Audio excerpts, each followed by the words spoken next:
حضرت یوسف علیہ السلام مصر کے بادشاہ بن گئے اور سارا مصر آپ کے زیر اختیار آ گیا۔ زلیخا کے خاوند عزیز مصر کا انتقال ہو گیا۔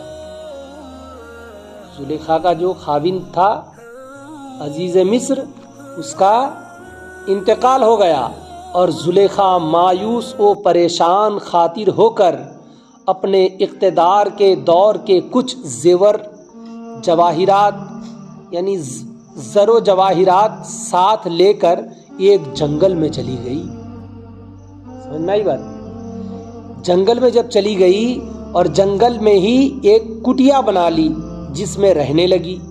اب اس کا وہ حسن و جمال، وہ عالم شباب بھی باقی نہ رہا۔ یوسف علیہ السلام کے عروج و اقتدار کے تو ڈنکے بجنے لگے اور زلیخا گوشۂ گمنامی میں جا پڑی۔ حضرت یوسف علیہ السلام ایک دن اپنے لشکر سمیت بڑی شان و شوکت اور شاہانہ جاہ و جلال کے ساتھ اس جنگل سے گزرے۔ زلیخا کو پتہ چلا تو اپنی کٹیا سے نکلی اور حضرت یوسف علیہ السلام کو شاہانہ انداز سے گزرتے ہوئے دیکھ کر بے ساختہ بول پڑی۔ کیا بولی؟ کہ پاک ہے وہ ذات جس نے نافرمانی کے باعث بادشاہوں کو غلام بنا دیا۔ پاک ہے وہ ذات جس نے نافرمانی کی باعث یعنی نافرمانی کرنے کی وجہ سے بادشاہوں کو غلام بنا دیا اور فرما برداری کے صدقے میں غلاموں کو بادشاہ بنا دیا۔ نافرمانی کون کی تھی؟ زلیخا۔ کس کی نافرمانی؟ اللہ پاک کی نافرمانی کی تھی۔ زنا کرنا غلط کام ہے کہ نہیں؟ زنا کرنا چاہ رہی تھی وہ، تو وہ اللہ تعالیٰ کی نافرمانی کی۔ اور یوسف علیہ السلام خود کو بچانا چاہے، جب خود کو بچائے تو یہ یوسف علیہ السلام اللہ تعالیٰ کی فرما برداری کی، اللہ تعالیٰ کی فرما برداری اور وہ ادھر سے نافرمانی۔ تو نافرمانی کی وجہ سے اللہ نے بادشاہ کو غلام بنا دیا اور فرما برداری کی وجہ سے اللہ نے غلام کو بادشاہ بنا دیا۔ یہ کون بول رہی ہے؟ زلیخا بے ساختہ بول پڑی۔ زلیخا کی یہ آواز یوسف علیہ السلام نے سنی تو رو پڑے اور اپنے ایک غلام سے فرمایا کہ اس بڑھیا کی حاجت پوری کرو۔ وہ غلام زلیخا کے پاس پہنچا اور کہا کہ اے بڑھیا، تمہاری کیا حاجت ہے؟ وہ بولی، میری حاجت یوسف ہی پوری کر سکتے ہیں، میری حاجت یوسف ہی پوری کر سکیں گے، یوسف کے علاوہ اور دوسرا کوئی بھی میری حاجت پوری نہیں کر سکتے۔ چنانچہ وہ غلام زلیخا کو شاہی محل میں ساتھ لے آیا۔ حضرت یوسف علیہ السلام جب محل میں پہنچے اور آپ نے اپنا شاہی لباس اتارا اور اللہ کی عبادت کے لیے اپنے مصلی پر بیٹھے تو اس وقت آپ کو پھر وہی جملہ یاد آیا جو جنگل میں بڑھیا نے کہا تھا۔ ابھی تک تو سمجھ نہیں پا رہے کہ بڑھیا ہے کون۔ جنگل میں جو بڑھیا نے کہا تھا وہ جملہ یاد آیا اور آپ رونے لگے۔ جب آپ رونے لگے پھر غلام کو بلایا، غلام کو بلا کر پوچھا کہ اس بڑھیا کی حاجت پوری کی یا نہیں؟ اس نے عرض کیا، حضور وہ بڑھیا یہیں آ گئی ہے، وہ بڑھیا یہی محل میں آ گئی ہے اور کہتی ہے کہ میری حاجت تو یوسف خود ہی پوری کریں گے، میری حاجت یوسف خود ہی پوری کریں گے۔ فرمایا اچھا اسے یہاں لے آؤ۔ چنانچہ زلیخا خدمت یوسف میں حاضر کی گئی اور اس نے حاضر ہوتے ہی سلام عرض کیا۔ جب سلام عرض کیا تو حضرت یوسف علیہ السلام نے سر جھکائے ہوئے ہی سلام کا جواب دیا اور فرمایا، اے عورت، تمہاری جو حاجت ہو بیان کر۔ وہ بولی حضور کیا آپ مجھے بھول گئے؟ حضرت یوسف نے فرمایا، کون ہو تم؟ وہ بولی اے یوسف میں زلیخا ہوں، میں زلیخا ہوں۔ حضرت یوسف علیہ السلام یہ سن کر پکار اٹھے، لا الہ الا اللہ الذی یحیی وہو حی لا یموت۔ پھر آپ نے زلیخا سے پوچھا کہ تمہارا وہ عالم شباب، وہ حسن و جمال اور مال کہاں گیا؟ اپنے حسن پر بہت فخر کرتی تھی، مال و دولت پر بہت گھمنڈ کرتی تھی، اپنی جوانی پر بہت زیادہ ناز کرتی تھی، کہاں گیا؟ زلیخا نے جواب دیا وہ لے گیا، وہ لے گیا جس نے آپ کو جیل سے نکالا۔ کون لے گیا؟ جس نے آپ کو جیل سے نکالا اور مصر کی حکومت آپ کو عطا فرمائی، وہ لے گیا۔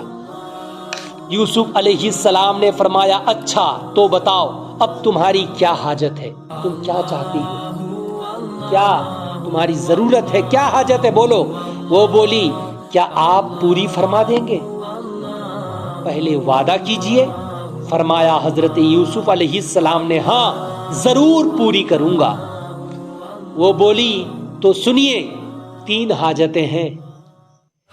پہلی یہ کہ میں آپ کے غم فراق میں، فراق مینس جدائیگی، میں آپ کے غم فراق میں رو رو کر اندھی ہو چکی ہوں۔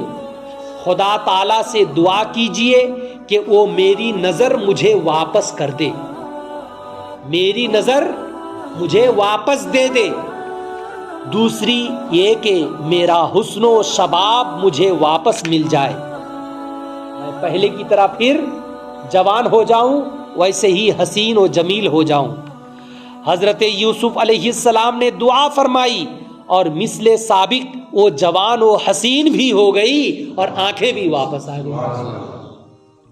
یوسف علیہ السلام نے فرمایا بتا اب تیسری حاجت کیا ہے تیری، تو تیسری حاجت کیا رکھتی ہے، بول۔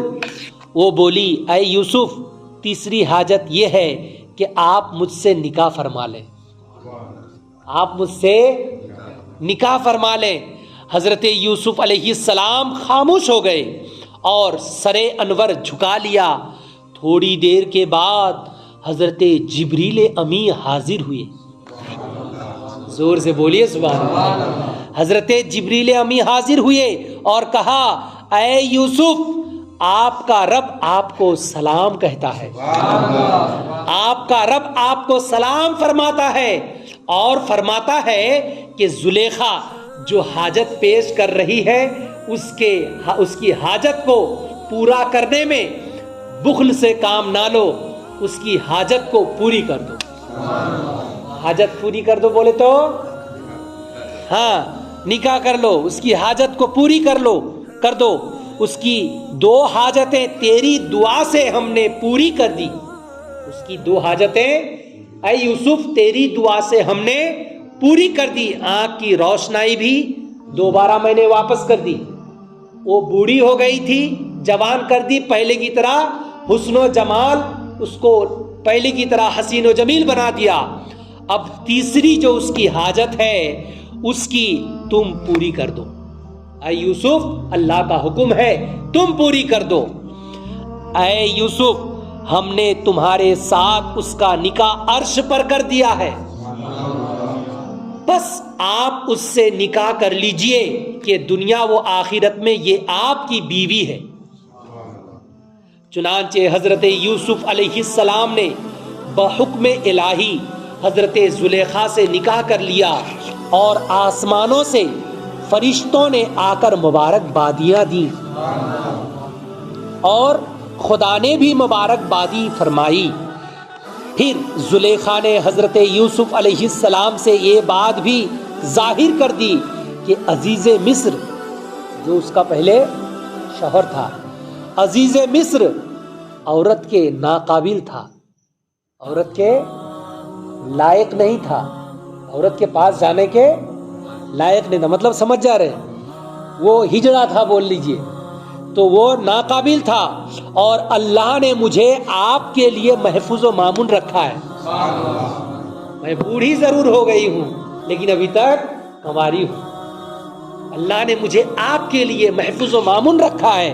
چنانچہ حضرت زلیخا کے ہاں پھر حضرت یوسف علیہ السلام کے 2 صاحبزادے ہوئے. 2 صاحبزادے پیدا ہوئے. ایک کا نام افرائیم اور دوسرے کا نام میشا تھا. ایک کا نام افراہیم نام ہے افرائیم اور دوسرے کا نام میشا. یہ سب نام کبھی کبھی زبان میں جاری کر لیجئے. پیغمبروں کے صاحبزادوں کا نام لینا قسمت والوں کا کام ہوتا ہے. بولیے. ایک کا نام افرائیم تھا اور دوسرے کا نام میشا تھا اور دونوں ہی حسن و جمال کے پیکر تھے. دونوں خوبصورت تھے, بہت خوبصورت تھے. یہ چیز, یہ باتیں, یہ کہانی, یہ حکایات کہاں لکھی ہیں؟ قرآن شریف کی تفسیر کتاب کا نام ہے روح البیان. روح البیان میں یہ تمام باتیں موجود ہیں. سبق اس سے کیا ملا کہ زلیخا کو اللہ تعالیٰ نے حضرت یوسف علیہ السلام کی خاطر عزیز مصر سے جو اس کا جائز شوہر تھا محفوظ رکھا. اللہ نے محفوظ رکھا عزیز مصر سے.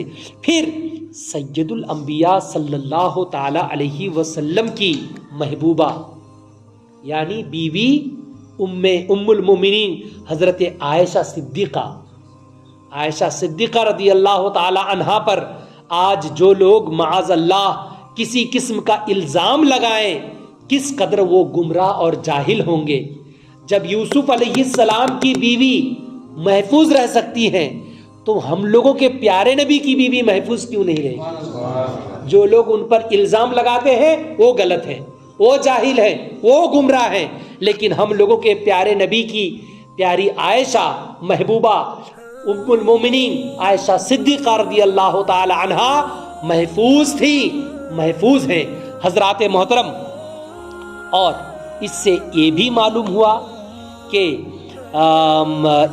ہوا کہ حضرت یوسف علیہ السلام سے حضرت زلیخا کا نکاح اللہ کے حکم سے عرش پر بھی ہوا اور پھر فرش پر بھی ہوا, اور آپ کے بطن سے حضرت یوسف علیہ السلام کے 2 فرزند بھی ہوئے. جب یوسف علیہ السلام کا نکاح اللہ تعالیٰ باندھے تو کیا اپنے محبوب کا نکاح اللہ نہیں باندھے گا؟ تو حضرت عائشہ پر جو لوگ ٹپکنی کرتے ہیں, ٹپکنی نہ کیا کہتے ہیں, ٹپنی کر رہے ہیں, تو ان لوگوں کو سوچنا چاہیے, ان لوگوں کو اپنی عقل سے کام لینا چاہیے. یا تو وہ پاگل ہیں یا تو حرامی بچے ہیں. جو لوگ ایسا بولتے ہیں وہ حرامی ہی ہوں گے. سورہ نون والقلم میں لکھا ہے حضور کی گستاخی کرنے والا حرامی ہی ہوگا. ٹھیک ہے, تو جو لوگ ٹپنی کر رہے ہیں یہ لوگ حرامی ہوں گے اور پکے جاہل, چاہے کتنے بڑے کالج میں کیوں نہ پڑھ لو, اس سے تو اچھا رسول پاک کا غلام ہے. رسول پاک کا جو غلام ان پڑھ بھی اگر ہے وہ پڑھے لکھے سے بہت اچھا ہے, لاکھ گنا اچھا ہے, کروڑوں گنا اچھا ہے کہ نہیں؟ کیونکہ یہ تو رسول پاک کو مان لیا. رسول پاک صلی اللہ علیہ وسلم ایسی ذات ہے ان کی جو ہم مسلمانوں کے اگرچہ پیغمبر ہیں لیکن رحمت للعالمین پوری کائنات کے لیے. وہ ہم لوگوں کے رسول ضرور ہیں لیکن رسول پاک کی مہربانی, رسول پاک کا درس, رسول پاک کی سکھائی ہوئی بات پوری کائنات کے لیے ہدایت کی بات ہے. وہ چاہے اپنے ہوں یا غیر ہوں, ان کو فالو کر کے سب عزت پاتے ہیں معاشرے میں. لہٰذا جب رسول پاک صلی اللہ علیہ وسلم کا نکاح حضرت عائشہ سے ہوا, کیا یہ خدا کے حکم سے نہیں ہوا؟ ضرور یہ بھی خدا کے حکم سے ہوا. حضرت یوسف علیہ السلام کا نکاح اگر خدا کے حکم سے, تو حضرت عائشہ کے ساتھ بھی حضور کا نکاح اللہ پاک کے حکم سے ہی ہوا ہے. اور اللہ پاک نے پہلے عرش پر باندھا نکاح, پھر فرش پر حضور صلی اللہ علیہ وسلم کو نکاح کر لینے کا حکم ہوا ہے. حضرات محترم, رسول کونین صلی اللہ علیہ وسلم کی بارگاہ میں دعائے خاص ہے, یا الہ العالمین ہم لوگوں کو پیارے نبی صلی اللہ علیہ وسلم کی محبت میں زندگی گزر بسر کرنے کی توفیق و رفیق عطا فرما، حضور کی محبت میں جلا، حضور کی محبت میں اٹھا، حضور کی محبت میں زندگی گزر بسر کرنے کی توفیق و رفیق عطا فرما، رسول کریم علیہ السلام کی محبت میں زندگی، دل، جان و مال سب کچھ قربان کرنے کا ایمانی جذبہ، اسلامی ماحول عطا فرما یا الہ العالمین۔ بد دین، بد مذہبوں سے ہم سبوں کو محفوظ و مامون عطا فرما۔ وصلی اللہ تعالی علی خیر خلقہ محمد وعلی آلہ واصحابہ اجمعین، آمین برحمتک یا ارحم الراحمین، بحق لا الہ الا اللہ محمد الرسول اللہ صلی اللہ علیہ وسلم۔